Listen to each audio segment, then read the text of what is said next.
ছাত্ররা আনছেন নতুন দল, জানালেন ডক্টর ইউনূস। ফিনান্সিয়াল টাইমসের প্রতিবেদন, রক্তে ভেজা অর্জন রক্ষা করতে হবে তরুণদেরকে। ومن أحسن قولا ممن دعا إلى الله وعمل صالحا وقال إنني من المسلمين صدق الله العظيم। আহ্বায়নের মাধ্যমে শুরু বিশ্ব ইজতেমার প্রথম পর্ব। টঙ্গী তুরাগ তীরে সমবেত দেশ বিদেশের ধর্মপ্রাণ মুসল্লিরা। ভিন্ন রাজনৈতিক ছায়াতলে মিরপুরে মাথাচাড়া দিয়েছে আওয়ামী আমলের সন্ত্রাসীরা। মেতেছে অস্ত্র মহড়া, দখল, চাঁদাবাজি, ছিনতাই।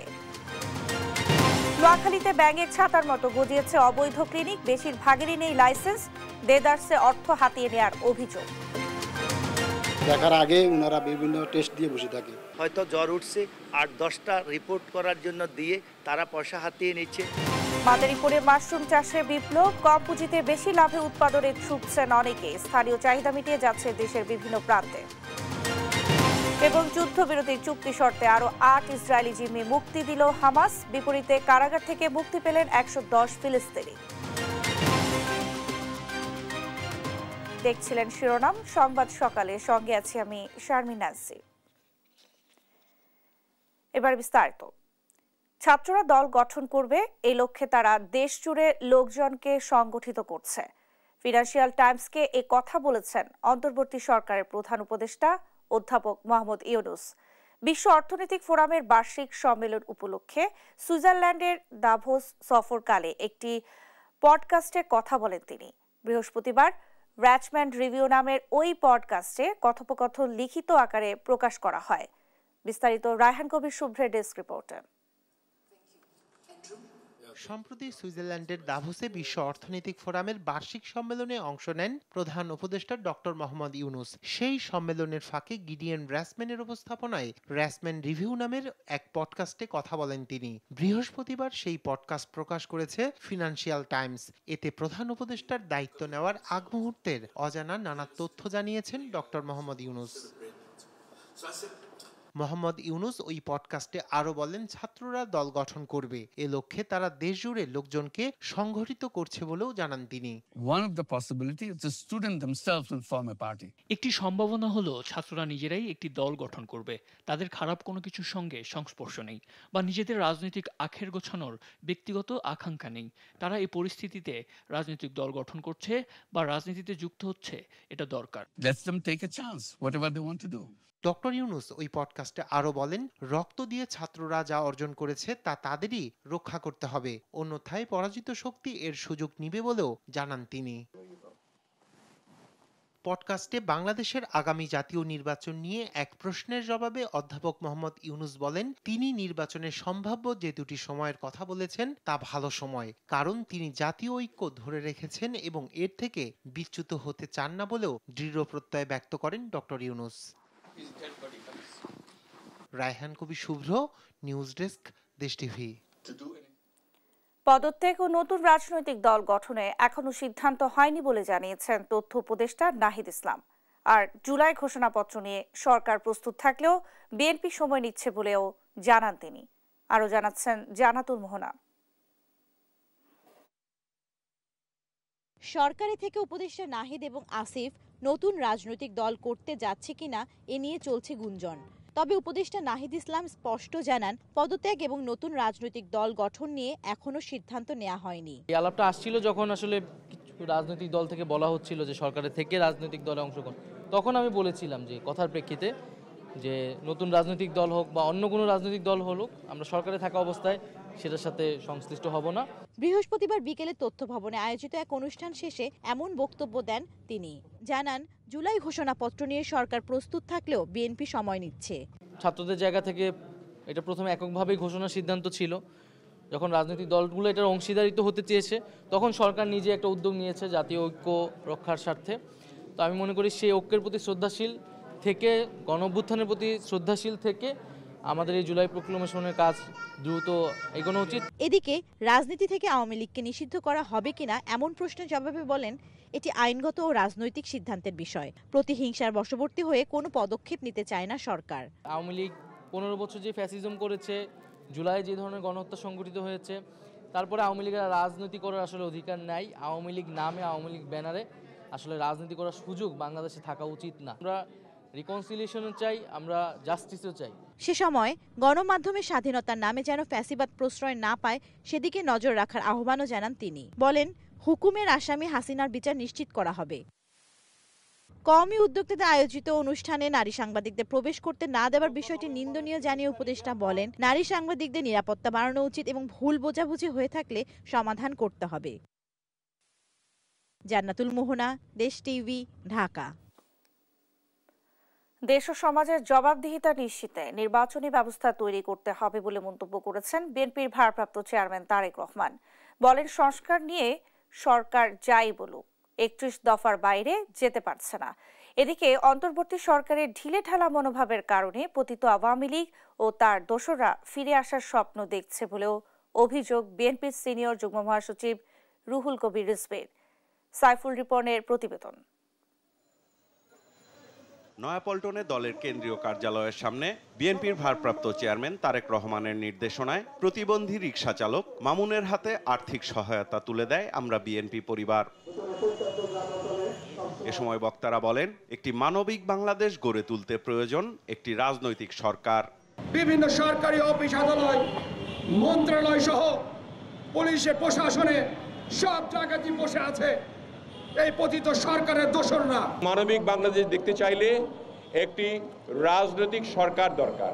বিএনপির সিনিয়র যুগ্ম মহাসচিব রুহুল কবির রিজভী বলেন, কারো হরতালের ডাক নয়, বরং নির্বিচারে গুম খুন হত্যার অভিযোগে আওয়ামী লীগের বিচারের অপেক্ষায় দেশের মানুষ। কারাগার থেকেও মনে করছেন অনেকে যে আমরা বোধহয় খুব তাড়াতাড়ি বেরিয়ে পড়ে আবার সেই রাজত্ব ফিরে পাব।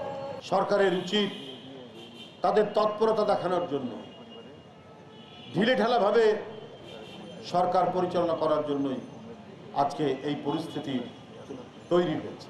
কুষ্টিয়া, মাগুরা, চুয়াডাঙ্গা ও মেহেরপুরে রাষ্ট্রকাঠামো মেরামতে 31 দফা ও জনসম্পৃক্তি শীর্ষক কর্মশালায় ভার্চুয়ালি যুক্ত হন বিএনপির ভারপ্রাপ্ত চেয়ারম্যান তারেক রহমান। প্রধান অতিথির বক্তব্যে বলেন, রাষ্ট্রকাঠামো মেরামতের 31 দফা জনগণের জন্য, দেশের জন্য। আমরা যত যাই করি, আমরা যদি দেশে সমাজে জবাবদিহিতা, নির্বাচনী ব্যবস্থাকে যদি আমরা তৈরি করতে না পারি, কোনোভাবেই আমরা কোনো সমস্যার সমাধান করতে পারবো না। সেটি জাতীয় পর্যায়ের নির্বাচন হোক, সেটি লোকাল পর্যায়ে নির্বাচন হোক, সেটি কোনো প্রতিষ্ঠানের যেখানে যেখানে নির্বাচনের বিধান আছে, আমরা যদি নির্বাচনী ব্যবস্থা সামগ্রিকভাবে সমগ্র বাংলাদেশে গড়ে তুলতে না পারি, অর্থাৎ একটি নির্দিষ্ট সময় পরে যত ঝড় তুফান বন্যা বৃষ্টি যাই হোক না কেন, নির্বাচন হতেই হবে। 31 দফার মাধ্যমে জনগণের পাশে দাঁড়ানোর শপথকে কেউ লক্ষ্যভ্রষ্ট করতে চাইলে তার বিরুদ্ধে প্রতিরোধ গড়ে তোলার আহ্বানও জানান বিএনপির ভারপ্রাপ্ত চেয়ারম্যান। 31 দফার মাধ্যমে জনগণের পাশে দাঁড়ানোর যে আমাদের শপথ, এই শপথকে লক্ষ্যভ্রষ্ট করার জন্য যদি কেউ এমন কোনো অন্যায় করে থাকে, তার বিরুদ্ধে প্রতিবাদ এবং প্রতিরোধ আমরা গড়ে তুলব। সাইফুল রিপন, দেশ টিভি, ঢাকা। এই হোক আমাদের। আমবাগানের মধ্য দিয়ে শুরু হয়েছে 58তম বিশ্ব ইজতেমার প্রথম পর্ব। ময়দানে সমবেত হয়েছেন কয়েক লাখ ধর্মপ্রাণ মুসলমান। তাদের নিরাপত্তায় স্বেচ্ছাসেবকদের পাশাপাশি তৎপর আইন শৃঙ্খলা বাহিনীর সদস্যরা। সহকর্মী নজরুল ইসলামের রিপোর্ট, জানাচ্ছেন আপন উপু। ومن أحسن قولا ممن دعا إلى الله وعمل صالحا وقال إنني من المسلمين। বৃহস্পতিবার বাদ মাগরিব ভারতের মাওলানা ইব্রাহিম দেওলার আমবয়ানের মধ্য দিয়ে শুরু হয়েছে এবারের বিশ্ব ইজতেমার প্রথম পর্বের আনুষ্ঠানিকতা। এদিন ভোর থেকেই টঙ্গীর তুরাগ তীরে দূর দূরান্ত থেকে জমায়েত হতে থাকেন মুসল্লিরা। বেলা বাড়ার সঙ্গে সঙ্গে বাড়তে থাকে ধর্মপ্রাণ মুসলমানদের ঢল। খিত্তায় ভাগ হয়ে সকাল থেকেই বিভিন্ন প্রস্তুতিমূলক আলোচনায় পার করেন সময়। প্রায় 10,000 সাথী আমাদের বিভিন্ন খিত্তা এবং ময়দানের ভিতরে যে সমস্ত রাস্তাগুলো আছে এখানে সুন্নত হিসাবে পাহারার আমলে আছেন এবং পুলিশ প্রশাসনের পক্ষ থেকে ওনারা যথেষ্ট আন্তরিকতার সাথে আমাদের সাথ দিচ্ছেন। তো বিশ্ব ইজতেমার মধ্যে যেন প্রতিটা মানুষের ঘরে ঘরে যেন ইসলাম পৌঁছে যায়। यहाँ की जो बंदोबस्त है बहुत अच्छा बंदोबस्त है। यहाँ की जो ये लोग जो मेहमान हमें और ये लोग जो हमें सेवा कर रहे हैं, इसमें हम बहुत खुश है। এসছি বিশ্ব ইজতেমা, আমি কম বেশি প্রায় প্রত্যেক বছরে আসি এখানে। এখানকার পরিষেবা অসাধারণ। শুধু দেশের বিভিন্ন প্রান্ত থেকেই নয়, বিদেশ থেকেও আসছেন তাবলিগের অনুসারীরা। নির্বিঘ্নে ইজতেমা পালনে নেওয়া হয়েছে পর্যাপ্ত নিরাপত্তা ব্যবস্থা। ময়দান ও আশপাশে নিয়োজিত আইনশৃঙ্খলা বাহিনীর প্রায় ৭,০০০ সদস্য, রয়েছে ১০,০০০ স্বেচ্ছাসেবীও। চেকপোস্ট ও ওয়াচ টাওয়ার সহ ৩৩৫টি ক্লোজ সার্কিট ক্যামেরার পাশাপাশি ড্রোন ক্যামেরাতেও সার্বক্ষণিক পর্যবেক্ষণ করা হচ্ছে। আকাশপথে হেলিকপ্টার টহল ও নদীতে স্পিডবোটে নিশ্চিত করা হবে নিরাপত্তা। ইজতেমার যে মুরব্বীরা আছে তাদেরও একটা নিরাপত্তা ব্যবস্থা থাকে, তাদের সাথে সমন্বয় করে নিরাপত্তা জোরদার করেছি। আশা করি ইজতেমাকে কেন্দ্র করে কোনো অঘটন হবে না ইনশাল্লাহ। আমরা সকলে সতর্ক আছি। এবারের ইজতেমা আয়োজন হচ্ছে ৩ পর্বে। প্রথম পর্ব শেষ হবে ২ ফেব্রুয়ারি, আর দ্বিতীয় পর্ব ৩ ফেব্রুয়ারি শুরু হয়ে ৫ ফেব্রুয়ারি হবে আখিরি মোনাজাত। এই ২ পর্ব আয়োজন করছে শুরায়ে নেজাম বা জুবায়ের পন্থীরা, আর ১৪ থেকে ১৬ ফেব্রুয়ারি হবে সাদপন্থীদের ইজতেমা। নিউজ ডেস্ক, দেশ টিভি। শুরু হয়েছে ৫৮তম বিশ্ব ইজতেমার প্রথম পর্ব। সেখানে আছেন সহকর্মী নজরুল ইসলাম, সরাসরি যুক্ত হব তার সঙ্গে। নজরুল, আজ ইজতেমায় কি কি আনুষ্ঠানিকতা রয়েছে বিস্তারিত জানাবেন। আপনি যেমনটা বলছিলেন, আপনি জানেন যে গতকাল কিন্তু বাদ মাগরিব থেকে দিল্লির মাওলানা ইব্রাহিম দেওলার কিন্তু আনুষ্ঠানিকভাবে কিন্তু এই ইজতেমা শুরু করেছেন। এরপর থেকে কিন্তু বিভিন্ন হেদায়েতি বয়ান কিন্তু হচ্ছে ইজতেমা ময়দানে। তো আজকে কিন্তু ফজরের নামাজের পর থেকে কিন্তু দিল্লির যে মাওলানা মুরব্বীরা রয়েছেন তারা কিন্তু দিক নির্দেশনামূলক বয়ান করতেছেন এবং তার বাংলা তর্জমা হচ্ছে, এবং মানুষ কিন্তু মুসল্লিরা বিভিন্ন খিত্তায় খিত্তায় অবস্থান নিয়েছেন এবং নিয়ে কিন্তু তারা বিভিন্ন হেদায়েতি বয়ানগুলো শুনছেন। এছাড়া কিন্তু আপনি জানেন যে ইজতেমাকে ঘিরে কিন্তু নিরাপত্তার চাদরে ডেকে ফেলা হয়েছে সম্পূর্ণ এই ময়দানকে। ১৬০ একর জমির উপরে নির্মিত এই বিশাল প্যান্ডেলের বাহিনীর ভিতরে প্রায় ৭,০০০ আইন শৃঙ্খলা বাহিনী রয়েছে। এর পাশাপাশি ১৫,০০০-এর মতন রয়েছে স্বেচ্ছাসেবক কর্মী রয়েছেন এবং তবলিগ জামাতের স্বেচ্ছাসেবক কর্মী রয়েছেন। তারা কিন্তু নিরলসভাবে চেষ্টা চালিয়ে যাচ্ছেন যে ইজতেমাকে সফল করা যায় কিভাবে, তার জন্য কাজ করছেন। আপনারা জানেন যে আজকে কিন্তু দুপুরে অর্থাৎ সর্ববৃহৎ জুমার নামাজ আদায় হবে। তার জন্য কিন্তু এখানে হেদায়েতি জুমার নামাজ আদায় করার জন্য আশপাশের গাজীপুর, আশুলিয়া এবং টঙ্গী সহ আশপাশের কয়েক লক্ষ লোক কিন্তু এখানে যোগদান করবেন, জুমার নামাজ আদায় করবেন। এর জন্য কিন্তু আমরা দেখতে পেয়েছি যে লোকজন কিন্তু আসতে দূর দূরান্ত থেকে কিন্তু আসতে শুরু করেছে ইজতেমা ময়দানের দিকে। এর পাশাপাশি আমরা দেখেছি যে বিভিন্ন স্তরে আইন শৃঙ্খলা বাহিনী কিন্তু নিরাপত্তার মোট কথা চাদরে কিন্তু ডেকে রেখেছে ইজতেমা ময়দানকে এবং কয়েকটি স্তরে ভাগ করে কিন্তু এই নিরাপত্তা দেওয়া হচ্ছে এবং আকাশপথেও কিন্তু নজরদারি রাখা হয়েছে এবং বিভিন্নভাবে পোশাক এবং সাদা পোশাকও কিন্তু আমরা দেখেছি যে বিভিন্ন খিত্তায় খিত্তায় কিন্তু অবস্থান করছেন। সিসিটিভি ওয়াচ টাওয়ার থেকেও কিন্তু নিবিড়ভাবে পর্যবেক্ষণ করা হচ্ছে এবং এর গতিবিধি প্রত্যেকটি মানুষকেই কিন্তু এখানে নজরদারিতে রাখা হয়েছে। এছাড়া কিন্তু আইন শৃঙ্খলা বাহিনীর যে রয়েছেন গাজীপুরে তারা কিন্তু ওনারা কিন্তু আসছেন এবং বিভিন্নভাবে কিন্তু খোঁজ খবর নিচ্ছেন। গাজীপুরের জেলা প্রশাসকও কিন্তু কালকে আমরা দেখেছি যে সর্বশেষ মুহূর্তে অর্থাৎ বিকেলের দিকে উনি কিন্তু এসেছেন এবং খোঁজ খবর নিয়েছেন।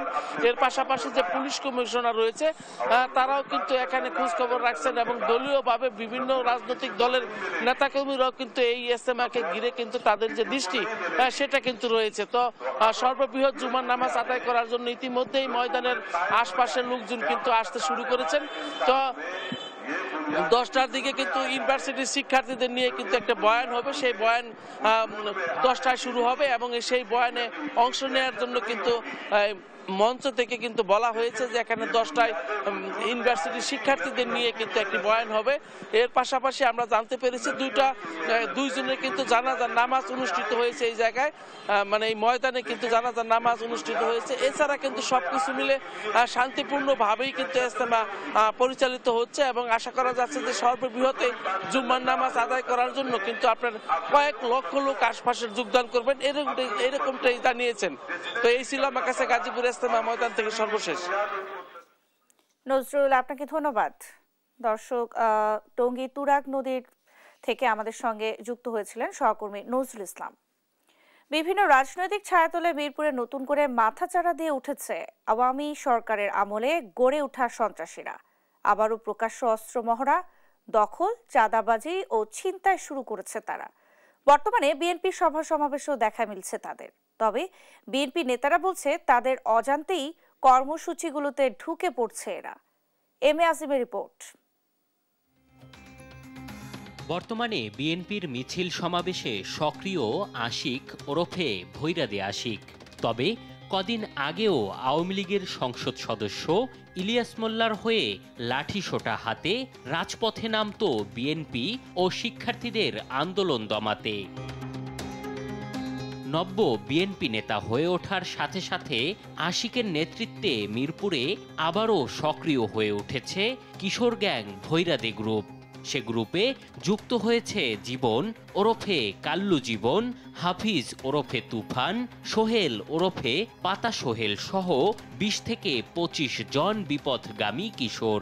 প্রকাশ্য অস্ত্র মহড়া, দখল ছিনতাই শুরু করেছে তারা।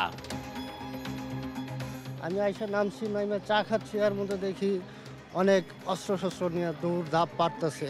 চাকুনা কালে লাগছে, এই দেখ চোট গেল, যাওয়ার পর ওদিকে কোবাই মোবাইল ছিল, আবার এদিকে আসলো একটা মহিলা, একটা আপু ছিল, ওই জায়গায় তারে ঘেরা ফেলাইছে। এগুলো এসে ভাঙচুর করে, আমার বোনের মারতে লইছিল, মারতে পারেনি, পরে এগুলো ভাঙচুর করে, আলমারি কোবায়, পরে ঘরে টাকা ছিল, কানের জিনিস ছিল, এগুলো লয়ে গেছে। আওয়ামী লীগের ছায়াতলে গড়ে ওঠা এসব সন্ত্রাসীরা এখন রীতিমতো বিএনপি বনে গেছে।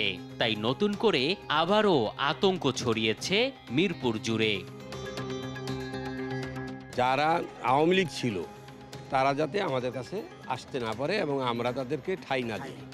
কিন্তু আমাদের কিছু কিছু কর্মী আছে, তারা এই বিষয়গুলোর পত্র দিতে আছে, সেটা আমাদের দলের জন্য শুভকর নয়।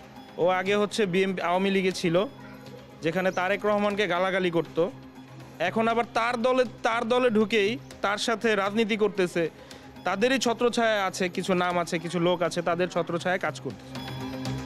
ছাত্রদল নেতা খোরশেদুল ইসলাম নীরবের ব্যানারে আশিক বিএনপির মিছিল সমাবেশে অংশ নিলেও খোরশেদুল ইসলামের দাবি তার অজান্তেই আশিক ঢুকে পড়েছে তার ব্যানারে।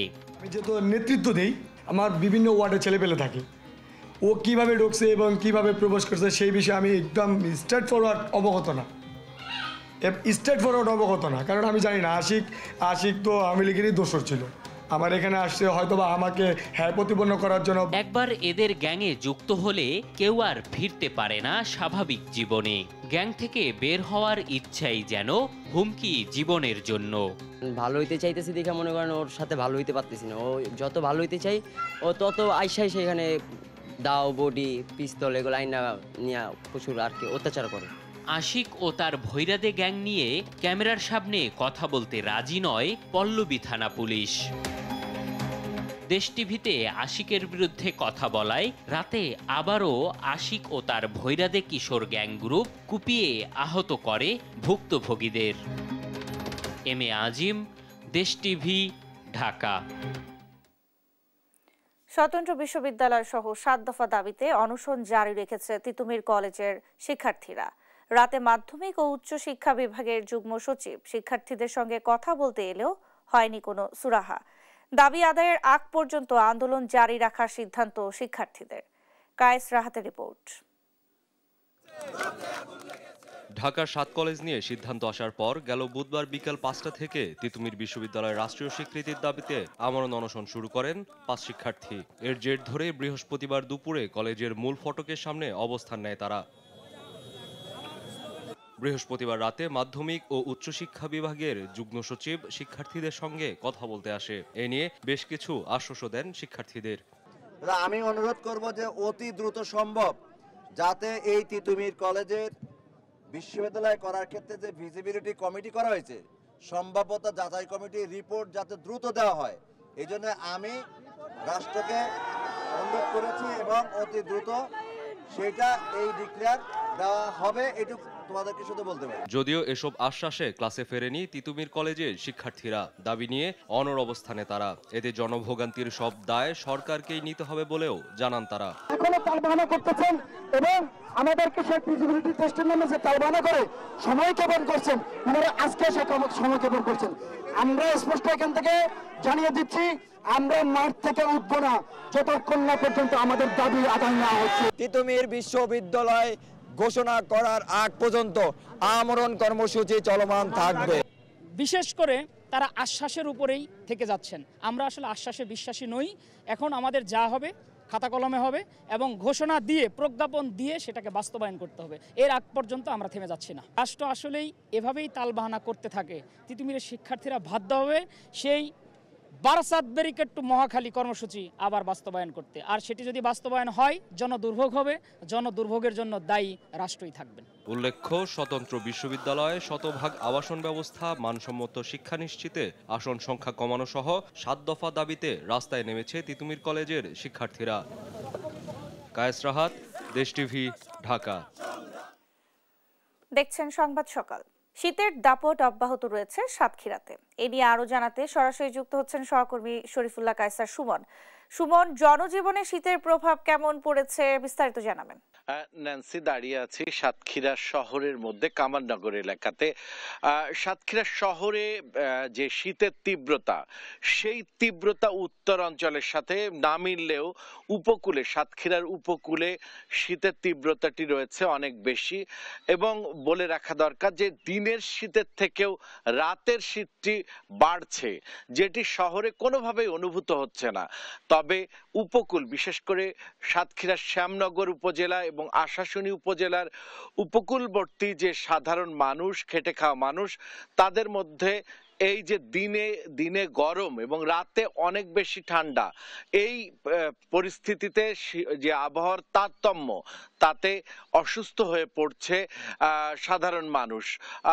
এই জন্য মানে বিশেষ করে চিকিৎসা কেন্দ্রগুলোতে সাধারণ মানুষ, অসুস্থ মানুষদের শীতজনিত যেসব রোগ, সেসব রোগও দেখা দিচ্ছে।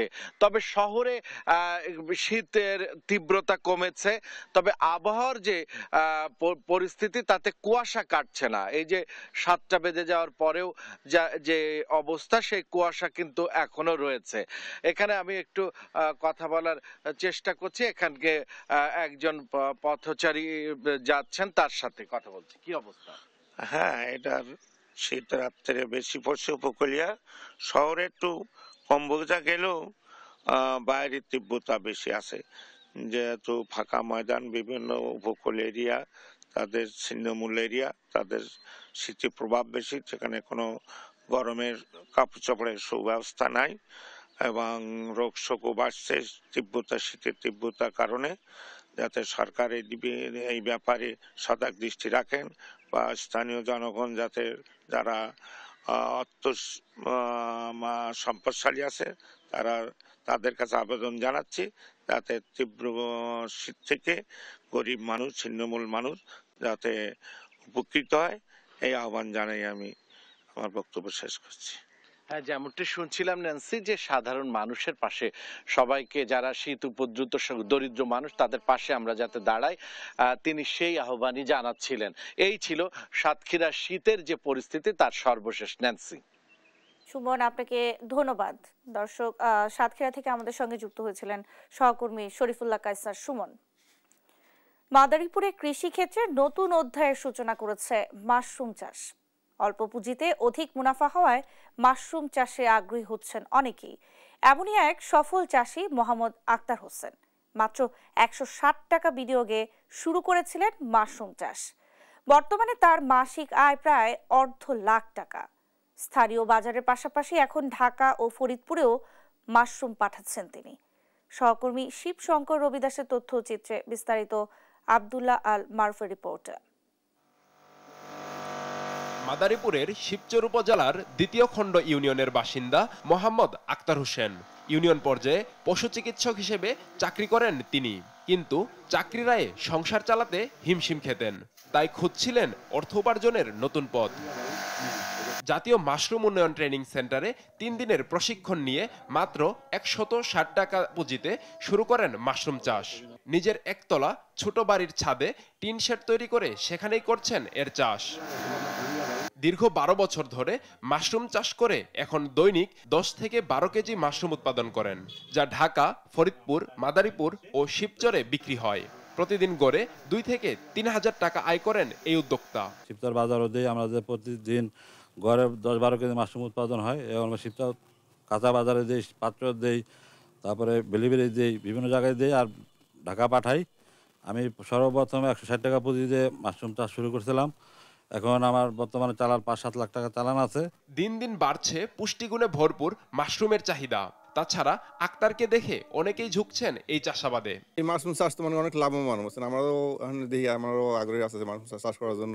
আমাকে আক্তার আগে অনেকই আসলো মাশরুম চাষ করে আল্লাহ দিলে অনেকই ভালো আছে, আর যারা চাষ করবো তারা আল্লাহ ভালো হইতে পারবো।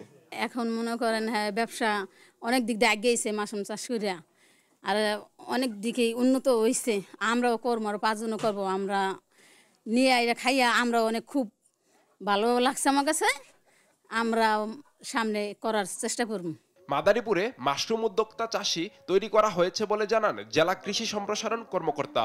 তাদের দেয়া হচ্ছে প্রয়োজনীয় সব সহায়তা। কৃষি সম্প্রসারণ অধিদপ্তরের উদ্যোগে বিভিন্নভাবে উদ্যোক্তা চাষি তৈরি করা হচ্ছে, যারা যে উৎপাদনটা সেই উৎপাদনটা অব্যাহত রেখেছে এবং আমরা প্রত্যাশা করি আমাদের বিভিন্ন ধরনের যে পরামর্শ রয়েছে সেগুলোর মাধ্যমে তাদের এই উৎপাদনটা আরও বাড়ানোর এবং মানুষের যে ক্রমবর্ধমান চাহিদা সেই চাহিদা পূরণে তারা সক্ষম হবে বলে আমরা মনে করি। মাশরুমে উচ্চমাত্রার প্রোটিন, ভিটামিন এবং অ্যান্টিঅক্সিডেন্ট থাকায় এটি একটি স্বাস্থ্যকর খাবার। নানা রোগের প্রতিষেধকও মিলে মাশরুমে। নিউজ ডেস্ক, দেশ টিভি। বিশ্ব ইজতেমা ময়দানের পাশে এক ব্যতিক্রমী উদ্যোগ। পাকিস্তানের এক দোকান বিনামূল্যে পথচারীদের খাওয়াচ্ছে জনপ্রিয় পাকিস্তানি মিষ্টি। তারা বলছেন ব্যবসা করতে নয় বরং মানুষের খেদমত করতেই তারা এসেছেন বাংলাদেশে। তবে এই উদ্যোগকে ঘিরে নানা প্রশ্ন উঠেছে। বিস্তারিত অঙ্কন চৌধুরীর রিপোর্টে। টঙ্গীর তুরাগ নদীর তীরে চলছে বিশ্ব ইজতেমার প্রথম পর্ব। লাখো মানুষের ভিড়ের মাঝে নজর কেড়েছে এক পাকিস্তানি দোকান। দোকানের নাম পেলোয়ান মিষ্টি রাউলি। তাদের স্লোগান আগে খান পরে কিনুন। দোকানটির উদ্যোক্তারা জানান বাংলাদেশে তাদের আগমন ব্যবসার উদ্দেশ্যে নয় বরং মানুষের সেবা করার জন্য। তারা বিনামূল্যে পথচারীদের খাওয়াচ্ছেন পাকিস্তানের জনপ্রিয় মিষ্টি ও খাবার। তাদের দাবি ব্যবসা নয় বরং মানবিকতা থেকেই তারা এমন কাজ করছেন। এবারই প্রথমবারের মতো তারা বাংলাদেশ সফর করছেন। এর আগেও বিশ্বের বিভিন্ন দেশে তারা এভাবেই মানুষের মাঝে খাবার বিতরণ করেছেন। তবে বাংলাদেশের মানুষের ভালোবাসা ও আতিথেয়তা তাদের মুগ্ধ করেছে, তাই কৃতজ্ঞতা জানাতে এই উদ্যোগ নেওয়া হয়েছে। এছাড়া স্থানীয়দের অনেকেই এই উদ্যোগকে সাধুবাদ জানিয়েছে। 1 साल 2 साल हम इसको फ्री देंगे, हमें बिजनेस नहीं करना, हमें लोगों को बताना है कि हमारी प्रोडक्ट है क्या, और जब ये खा लेंगे इंशाल्लाह फिर जब तीसरे साल हम आएंगे तो इंशाल्लाह हमारे ये वाले जो आप कह रहे हैं फ्री बांट रहे हैं ये वाले मामलात भी सारे कवर हो जाएंगे। पहली दफ़ा आए हैं, ये 50 साल बाद हम इधर आए हैं, तो अल्लाह अल्लाह करके हमें बहुत खुशी हुई है। बांग्लादेश वालों ने हमारे साथ बड़ा तावन किया है, ये लोग आवाम बड़ी खुश है। খুব সুস্বাদ লাগে, খুব তিলের খাজার মতো খুব সুস্বাদ ভালো লাগে। এখন এখান থেকে পাকিস্তানের তিলের খাজা খেলাম, খুব সুস্বাদু, খুব টেস্ট, অনেক মজাদার লাগতেছে, খুব মজা লাগতেছে। তারা কোথা থেকে কিভাবে বানিয়েছে বলতে পারি না, কিন্তু জিনিসটা খুব সুস্বাদু। বিশ্ব ইজতেমার মতো এক ধর্মীয় মাহফিলের পাশে বিদেশি দোকানের এই মানবিক উদ্যোগের প্রশংসা করেছে সবাই। অঙ্কন চৌধুরী, নিউজ ডেস্ক, দেশ টিভি। আমরা আবারও ফিরবো ইজতেমা ময়দানে। সেখানে আছেন সহকর্মী আলিমুজ্জামান সাফওয়ান। সরাসরি যুক্ত হব তার সঙ্গে। সাফওয়ান, আজ ইজতেমায় কি কি আনুষ্ঠানিকতা রয়েছে বিস্তারিত জানাবেন। ন্যান্সি, এই মুহূর্তে রয়েছে ইজতেমার ঠিক ময়দানের পাশে এবং ঢাকা আশুলিয়া যে মহাসড়কটি রয়েছে সেখান দিয়ে আমরা রয়েছি। তো আজকে আপনাকে জানিয়ে দিতে চাই যে গতকাল ইজতেমার যেই কার্যক্রম সেটি শুরু হয়েছে এবং গতকাল থেকে সারা বিশ্ব থেকে যে মুসল্লিরা তারা ইজতেমা মাঠে এসে জড়ো হয়েছেন এবং তারা তাদের এই খিত্তায় অংশ নিয়েছেন এবং আজ সকালে যে আমবয়ান হয়েছে সেই আমবয়ানের মধ্য দিয়ে কিন্তু আনুষ্ঠানিকভাবে এই ইজতেমার যে কার্যক্রম সেটি কিন্তু শুরু হয়েছে এবং আজকে কিন্তু ইজতেমার প্রথম দিন। যেহেতু ইজতেমার প্রথম দিন সেহেতু আসলে তাদের লোক সমাগমটা আসলে অনেকটা বেশি আমরা দেখতে পাচ্ছি। তাছাড়াও আজকে কিন্তু শুক্রবার, আপনি জানেন থাকবেন, শুক্রবার আজকে কিন্তু দুপুরে যে জুমার নামাজটি রয়েছে সেখানেও কিন্তু একটি মোনাজাত হওয়ার কথা রয়েছে। তো আমরা যতটুকু জেনেছি যে আজ সকাল যে ফজরের নামাজ হয়েছে তখন মাওলানা জিয়াউল হক তিনি আমবয়ানের মধ্য দিয়ে ইজতেমার যে আসলে কার্যক্রম, আজকে যে কার্যক্রম সেটি তিনি শুরু করেছেন। তো এই মুহূর্তে দেখতে পাচ্ছি আমরা যেখানে বিদেশিরা অবস্থান করেন টিন শেডের ভেতরে সেখানটাতে আমরা রয়েছি এবং এখানে পর্যাপ্ত যে নিরাপত্তা ব্যবস্থা সেটি আমরা দেখতে পাচ্ছি যে ঢাকা মেট্রোপলিটন পুলিশ পাশাপাশি হচ্ছে গাজীপুর মেট্রোপলিটন পুলিশের একটি মানে বিশাল এক দল আসলে এই যে ইজতেমার ময়দানের নিরাপত্তার যে কাজ সেটি তারা করছেন। পাশাপাশি এছাড়াও আমরা অন্যান্য আইন শৃঙ্খলা রক্ষাকারী বাহিনীকেও দেখতে পেয়েছি এই ইজতেমার মাঠে তারা তাদের দায়িত্ব পালন করছেন এবং এক প্রকার নির্বিঘ্নে আসলে তাদের যে কার্যক্রম মুসল্লিদের সেটি আসলে চলমান রয়েছে। আপনারা দেখতে পাচ্ছেন নিশ্চয়ই মুসল্লিরা আসলে এই জায়গাটিতে আসলে ভিড় করছেন, যাতায়াত করছেন, তাদের যে ধর্ম পালনের যে আনুষ্ঠানিকতা সেগুলো তারা আসলে করছেন। তো কিছুক্ষণ আগেই আসলে এই ফজর নামাজের মধ্য দিয়ে আসলে ইজতেমার কার্যক্রমটি শুরু হয় এবং আমরা কিছুক্ষণ পরেই আসলে আপনাদেরকে পরবর্তী যে খবর সেটি জানিয়ে দিব। তো এই ছিল ইজতেমার ময়দান থেকে আমার কাছে থাকা সর্বশেষ। ন্যান্সি। সাফওয়ান, আপনাকে ধন্যবাদ। দর্শক, ইজতেমা ময়দান থেকে আমাদের সঙ্গে যুক্ত হয়েছিলেন সহকর্মী আলিমুজ্জামান সাফওয়ান। নোয়াখালীর অলিতে গলিতে ঝুলছে বেসরকারি হাসপাতাল ও ক্লিনিকের সাইনবোর্ড। সরকারি হাসপাতালের সীমাবদ্ধতার সুযোগে ব্যাঙের ছাতার মতো গজিয়েছে এসব স্বাস্থ্যসেবা প্রতিষ্ঠান, যেখানে নামকরা ডাক্তারদের নামের সাইনবোর্ড ঝুলিয়ে পাতা হয় রোগী ধরার ফাঁদ। নেই পরিবেশ অধিদপ্তরের ছাড়পত্র ও ফায়ার সার্ভিসের অগ্নি নির্বাপন ব্যবস্থাও। এইসব প্রতিষ্ঠানের বিরুদ্ধে অভিযোগ রয়েছে পরীক্ষা নিরীক্ষার নামে বেশি টাকা নেয়ারও। মাওলা সুজনের প্রতিবেদন। নোয়াখালী জেলায় 250 বেডের একটি সরকারি হাসপাতাল ও 8টি উপজেলা স্বাস্থ্য কমপ্লেক্স রয়েছে, যা প্রয়োজনের তুলনায় অনেক কম। শুধু নোয়াখালী নয়, পার্শ্ববর্তী জেলা লক্ষ্মীপুর থেকেও এখানে আসে অনেক রোগী। এ সুযোগে এক শ্রেণীর ব্যবসায়ী গড়ে তুলেছেন অবৈধ প্রাইভেট ক্লিনিক ও হাসপাতাল। যত্র তত্র গড়ে ওঠা 369টি ডায়াগনস্টিক সেন্টার ও প্রাইভেট হাসপাতালের মধ্যে 61টি ছাড়া বাকিগুলো নেই পরিবেশের ছাড়পত্র। অনেক প্রতিষ্ঠানেই নেই অগ্নি নির্বাপন ব্যবস্থাও। নিয়ম নীতির তোয়াক্কা না করে জেলা সিভিল সার্জন কার্যালয়ের সাথে সমঝোতা করে চলছে এসব প্রতিষ্ঠান। নামসর্বস্ব অধিকাংশ প্রতিষ্ঠানে বিশেষজ্ঞ চিকিৎসক না থাকলেও নামকরা ডাক্তারদের সাইনবোর্ড টানিয়ে চলছে রমরমা ব্যবসা। ভিজিট বেশি নিয়ে রোগীদের কারণে অকারণে টেস্ট দেওয়ার অভিযোগ রয়েছে। মাঝে মাঝে এসব প্রতিষ্ঠানে অভিযান চললেও এগুলোকে লোক দেখানো বলছেন সাধারণরা। নোয়াখালী জেলাতে ব্যাঙের ছাতার মতো প্রাইভেট ক্লিনিক করছে। ডাক্তারের ভিজিট 700 থেকে 1000 টাকা। একটা মধ্যবিত্ত লোকের জন্য এটা সম্ভব না। দেখার আগে ওনারা বিভিন্ন টেস্ট দিয়ে বসে থাকে। টেস্টগুলো এক এক হাসপাতাল গেলে এক এক রেট। এসব রেটগুলো আমরা করতে পারি না, দিতে পারি না। এক হাসপাতালের মেডিকেল টেস্টের সাথে অন্য হাসপাতালের মেডিকেল টেস্টের পার্থক্য অনেক বেশি। আমাদের এই স্বাস্থ্য ব্যবস্থা দিন দিন আরো বেশি মানহীন হয়ে উঠছে। অনুমোদন না থাকা এসব স্বাস্থ্যসেবা প্রতিষ্ঠানের বিরুদ্ধে ব্যবস্থা নেওয়ার কথা জানায় ফায়ার সার্ভিস ও পরিবেশ অধিদপ্তর। ফায়ার এক্সটিংগুইশার অথবা অগ্নি নির্বাপন ব্যবস্থা দিয়ে বেশ কয়েকটাতে আমি দেখি নেই এবং আমি ওনাদের সাথে কথাও বলেছি যে আপনারা নেবেন। ওনারা নিচ্ছে, অনেকে নিচ্ছে। অগ্নি প্রতিরোধ এবং নির্বাপন আইন 2003 আছেন আমাদের। সেই আইন অনুযায়ী যদি কেউ কোনো ব্যবস্থা না নেয়, আমরা ওই আইনের ইয়েতে আমরা ব্যবস্থা নিতে পারি। যে সমস্ত প্রতিষ্ঠান বা হসপিটালের ছাড়পত্র নেই, আমরা তাদের বিরুদ্ধে এনফোর্সমেন্ট কার্যক্রম পরিচালনার মাধ্যমে আর্থিক জরিমানা প্রদান করে দিচ্ছি। সেটা যদি তারা না করে থাকে, আমরা তখন আমাদের পরিচালক স্যারের নির্দেশনা মোতাবেক আমরা তাদের বিরুদ্ধে মামলা পরিচালনা করে থাকি। এসব বিষয় জানতে চাইলে ক্যামেরার সামনে কথা বলতে রাজি হননি জেলা civil surgeon doctor Masum Iftekhar. আমি কখনো না করছি তো ঠিক আছে। এখন যায়েন না, এখন ভিডিওতে যায়েন না। এখন আপনারা পরিবেশ কেন হইতেছেন ওদিকে বক্তব্য হচ্ছে না, আমাদের কোনো চাপ নাই। জনস্বাস্থ্যের ঝুঁকি বিবেচনায় এসব অবৈধ হাসপাতাল, ক্লিনিক ও ডায়াগনস্টিক সেন্টার বন্ধের জোর দাবি জেলাবাসীর। মাওলা সুজন, দেশ টিভি, নোয়াখালী।